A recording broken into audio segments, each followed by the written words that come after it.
So hi guys, today in my Shopify channel we will be checking how we can add a product to Shopify. So let's go straight to the Shopify's dashboard. As soon as you log in, you will see this screen like home screen, and from there you need to click on the products. And as soon as you go to the products, you need to see the right side button which is add product, and you need to click on that, and let's click on that add product. And as soon as you hit the add product, it will give you the layout to add the product details such as titles, description, media, category, pricing, and variants if we want to add to. So today we will be creating a simple product. So let's create a t-shirt product. So I will name it as a t-shirt. I will keep it simple, like we are adding the product as a t-shirt.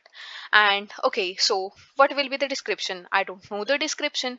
So let's take the help from the Shopify. So add here like men's t-shirt, and it will give you a AI generated description to use to your store. And I will be keeping that as it is. And yeah, the fruitful description is here. So now we have added our title, we have added our description. So let's add the product images. So for adding the product images, you can select like previously store the images which you want to add. I will just select those and just drag over the here, and we'll save that. So it will take a while to process the images, and yeah, we will just save the images. And then after you add the media and the product title and the description, the category will be automatically added.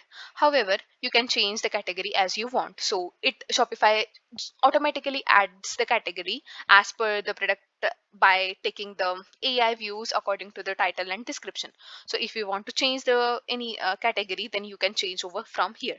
So next part is for the pricing. So currently here on my end the INR prices are showing, but yeah, you can change the prices or change the currency as you want. So I'll just start like 100 rupees over 1000 rupees over here. And these are the next are like SKUs, which will be your unique number, and ISBN is will be also your unique number. And if your store has the multiple locations, then you need to make sure that your quantity is available for the all of the stores. So you can just write it over here, and yeah, so it will be done accordingly. And as soon as you hit the save, your product is created for the Shopify. So you can just preview it and see our brand new t-shirt product has been created with a title, with a price, and with a description. So this is how the simple way to create a product with a basic details such as title, description, and the media. If you want the more details, how the SKU, how the barcode, how the quantity works in a Shopify, comment down me and I will be explaining in a detail for more with it. Thank you.